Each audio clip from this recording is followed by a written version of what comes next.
Hi learners. For this lesson, we're going to be looking at exponents and logarithmic functions.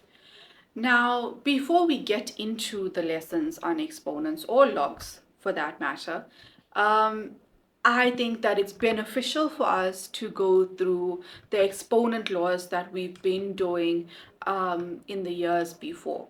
So it's just a quick recap lessons, just a few examples on each rule, just to brush up on our knowledge so that when we get into our lessons, we're a little bit more adapted with them.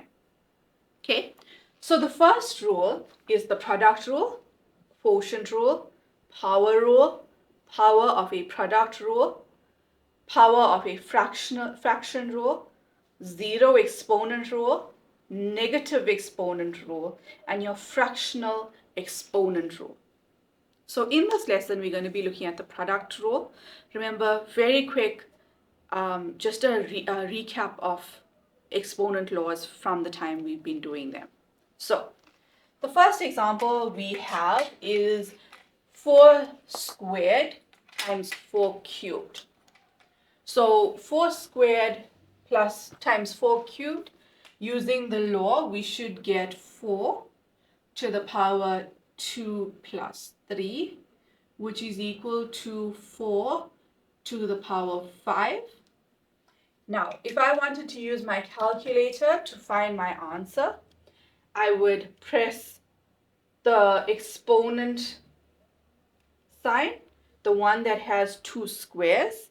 I would put 4 to the power 5, and that gives me 1024.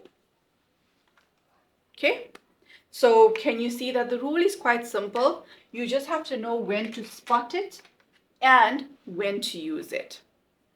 The second example, exactly the same thing.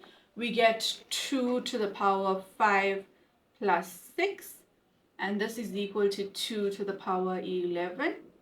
And we put that into our calculator, 2 to the power 11, and that gives me 2048.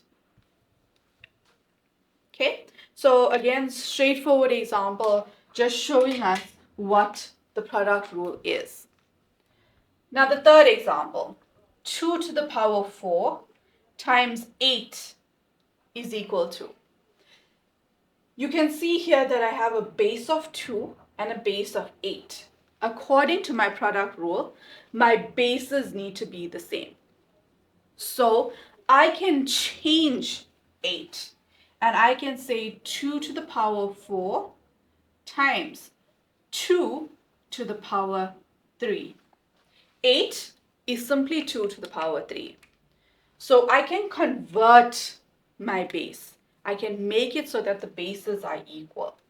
Because now that the bases are equal, I can say that this is equal to 2 to the power 4 plus 3, which is equal to 2 to the power 7. If I put that in my calculator, I get 128. Do we see how the product rule works? So like I said, the first two examples, straightforward product rule. The last example, my base is not the same, 2 and 8. But looking at the number 8, I can convert that to a similar base, which is 2. So 2 and 2, converting the 8 to an exponent, I can now work the product rule. It's as simple as that. So in any example we do going forward, it's about learning the fundamental of the rule and then using the rule in your examples.